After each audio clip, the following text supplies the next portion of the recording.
Hello super hero lovers, Spiderman brand new day movie দেখে ফেললাম। এখনো কাপড় পর্যন্ত চেঞ্জ করিনি, ভাবলাম প্রথমে রিভিউটা রেকর্ড করে নিই আর তারপরে বাকি কাজ হবে। তো মুভি দেখে হাজির হয়েছি এমসিইউ এর ফেজ 6 এর দ্বিতীয় মুভি আর স্পাইডারম্যানের 4 নম্বর মুভির রিভিউ নিয়ে। মুভি কেমন হয়েছে, এটা কি নো ওয়ে হোমের রেকর্ড ভাঙতে পারবে? তো সেই সকল প্রশ্নের উত্তরের জন্য চলুন শুরু করি আজকের এই নতুন ভিডিওটি।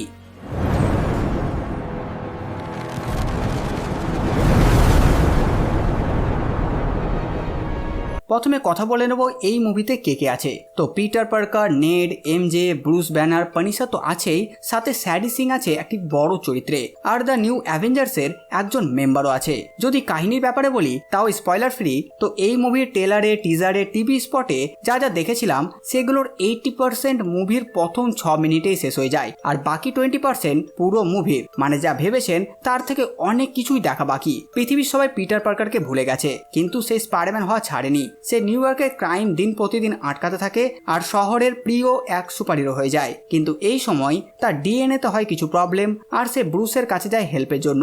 আর এই সময় স্যাডি সিং এর সাথে তার পাঙ্গা হয়ে যায়, কারণ সে একটি মিশনে বেরিয়েছে আর স্পাইডি তাকে বাধা দিয়েছে, যেটা সে মেনে নেবে না। এরই মধ্যে পিটারের সাথে তার পুরনো বন্ধুর আবার দেখা হয়, কিন্তু তাদের আর মনে নেই পিটার পার্কারকে। সাথে ব্রুসের হাল্ক হওয়া থেকে পানিশারের টিম আপ সবই দেখতে পাবেন। এবার স্পাইডারম্যান কি নিজের ডিএনএ ঠিক করতে পারবে? স্যাডি সিংকে কি সে আটকাতে পারবে? তার বন্ধুদের কি আগের সব স্মৃতি মনে পড়বে? এই সকল প্রশ্নের উত্তর জানতে হলে আপনাদেরকে এই মুভিটি দেখতে হবে। মুভি রান টাইম 2 ঘন্টা 25 মিনিটের, যেটা এই স্টোরির জন্য একটা পারফেক্ট রান টাইম। কিন্তু একটু ছোট হলেও প্রবলেম হতো না, কম করে ফার্স্ট হাফ, কারণ ফার্স্ট হাফ একটু স্লো আর সেটাকে ঠিক রাখতে একটু কাট করাই যেত। সুপারহিরো সিনেমাতে সুপারহিরোর পরিচয় হচ্ছে তার কস্টিউম, আর এই মুভিটা হচ্ছে স্পাইডারম্যানের, আর তার কস্টিউম তো ওয়ার্ল্ড ফেমাস। এখানে সে নিজের তৈরি নতুন স্যুট পরে আর পুরো মুভিতে ওই একটাই স্যুট থেকে যায়। অন্য পার্টগুলোর মতন টনি স্টার্কের দয়াতে স্যুট বদলায় না সে, আর এই নতুন স্যুট দুর্দান্ত ছিল। এবার যদি কথা বলি পারফরমেন্সের, তো টম হল্যান্ড আবার প্রমাণ করে দিয়েছে যে সে এই বর্তমান যুগের পারফেক্ট স্পাইডারম্যান। নো ওয়ে হোমের পর তার একাকিত্ব জীবন, সাথে স্পাইডারম্যানের কর্তব্য সব দারুণভাবে ফুটিয়ে তুলেছে। দেখে মনে হয় সে আর আগের মতন টিনেজার নেই, এখন সে ম্যাচুয়ার হয়ে গেছে। সাথে মার্ক রাফেলো হালকে প্লে করেছে আর তার পারফরমেন্সও দারুণ। এছাড়া জন বার্থনালকে ভুললে কি করে হবে, পানিশারও প্রাণ ফুঁকে দিয়েছে।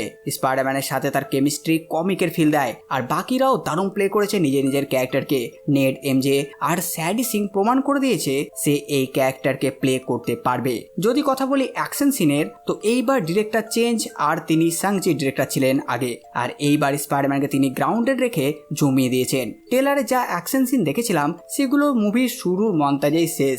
স্করপিয়নের সাথে ফাইট একটু আছে, যেটাকে স্করপিয়নের আমি ক্যামিও বলেছি। হাল্কের সাথে ফাইট আছে একটা, যেটা দেখার মতন। এছাড়া হ্যান্ড নিনজার সাথেও ফাইট সিনটি দুর্দান্ত। ভিলেনের ব্যাপারে বললে স্যাডি সিং হচ্ছে মুভির মেন ভিলেন, কিন্তু টেকনিক্যালি একটা অর্গানাইজেশন আছে, নাম বলে দিই, ডিওডিসি হচ্ছে মেন ভিলেন। ওদের জন্য স্যাডি ওইসব করছে। তাকে ছাড়া স্করপিয়ন, টুমস্টোন, টারান্টুলা, বুমারাং তো আছে, কিন্তু তারা কেবল মন্তাজেরই অংশ।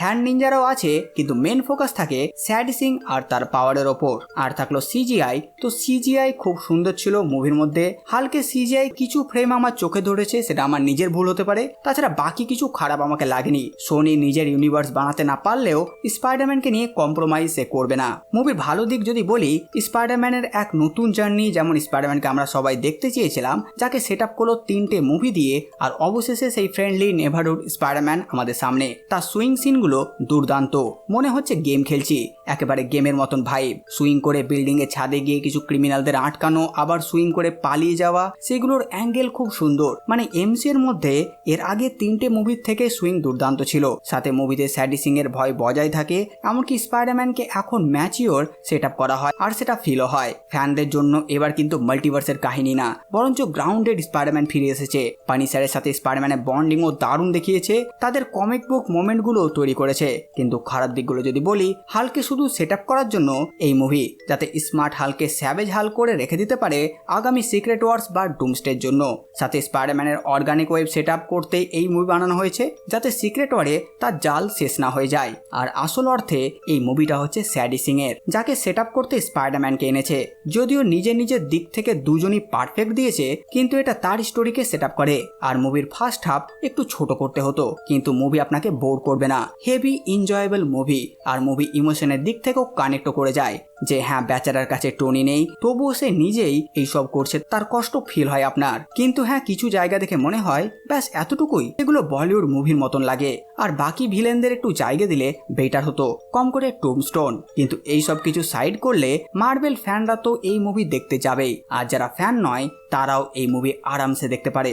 মানে সিজনে সিজনে ফ্যান হয় যারা, কিছু ফুটবল ফ্যানদের মতন, তারাও ফ্রেশ ভাবে দেখতে পারবে। কিন্তু হ্যাঁ আগের কাহিনীগুলো একটু জেনে থাকলে ভালো। মুভি দেখতে যাওয়া হয় এন্টারটেন হওয়ার জন্য, যেটা এই মুভি আপনাকে ভালো এন্টারটেন করে। বাকিটা এবার নিজে নিজের পছন্দ অপছন্দ, কে কেমন মুভি পছন্দ করে। এবারের মুভিটি বাকি স্পাইডারম্যানের মতন অত কিডস ফ্রেন্ডলি না। হ্যাঁ দারুণ দারুণ সিন আছে, কমেডি আছে, হাসি অ্যাকশন সব, কিন্তু ম্যাচিওর টোনও আছে। এখানে স্পাইডারম্যানকে ম্যাচিওর দেখিয়েছে, কিন্তু কমিক্সের মতন এবং গেমের মতন সে জোকসও মারে, খুব কমেডিও করে এবং ম্যাচিওর ভাবে মারপিটও করে। মুভিতে একটা পোস্ট ক্রেডিট সিন আছে যেটা ডুমসডে কিংবা সিক্রেট ওয়ারকে টিজ করে। এবার অনেককেই কিন্তু মুভিটা ততটাও ভালো লাগবে না, কারণ হচ্ছে তাদের এক্সপেকটেশন অনেক হাই ছিল, আর মুভি তাদের হিসেবে সেরকম ধরে রাখতে পারেনি। তার কারণ একটা জিনিস, আমাদের যে প্রত্যাশা থাকে মুভি নিয়ে, বা আমরা যে এক্সপেকটেশন রাখি একটা মুভির ওপরে, সেটা রাখার আগে আমাদের ভাবতে হবে মুভিটা কার। যেহেতু এটা একটা স্পাইডারম্যান মুভি, তাই অনেকেই এই মুভিটা আগের মুভি স্পাইডারম্যান নো ওয়ে হোমের মতন কিন্তু লাগেনি এমনও বলেছে। আগের মুভিটা ছিল মাস্টারপিস, আর এটি সেরকম হয়নি। তার কারণ হচ্ছে নো ওয়ে হোম একটা মাস্টারপিস মুভি ছিল, যেখানে আমরা মাল্টিভার্স দেখেছিলাম, কিন্তু স্পাইডারম্যানকে কখনো মাল্টিভার্স ক্যারেক্টার হিসেবে ইন্ট্রোডিউস করানোই হয়নি। তার কাহিনী কখনো মাল্টিভার্সে ছিলই না।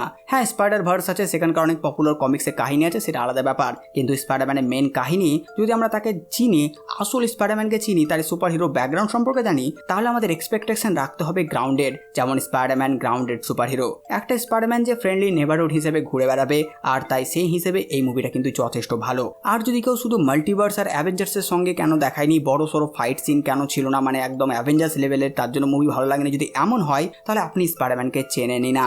আর একটা জিনিস আমাদের ভুললে চলবে না, স্পাইডারম্যান টম হল্যান্ড হোক কিংবা টবি ম্যাগুয়ার বা অ্যান্ড্রু গারফিল্ড, তাদের স্টোরি সবসময় গ্রাউন্ডেড থাকে, যেমনটা স্পাইডারম্যান হওয়া উচিত। কিন্তু আমরা এমসিএ যেরকম স্পাইডারম্যানকে দেখে এসেছি, কম করে নো ওয়ে হোমে আসল স্পাইডারম্যান কিন্তু তেমন নয়। আসল স্পাইডারম্যান এই মুভিতে যেমন গ্রাউন্ডেড দেখানো হয়েছে, তেমনই হচ্ছে আসলে কমিক্সের স্পাইডারম্যান। এইসব কিছু বাদে শুধু এটাই বলবো, মুভি দুর্দান্ত, এক নতুন টোন, নতুন অ্যাডভেঞ্চার, ফ্রেন্ডলি নেভারহুড স্টোরি, আগের মুভিগুলোর থেকে একেবারে নতুন টেক, আর সেটাও দারুণ লাগে স্ক্রিনে দেখতে।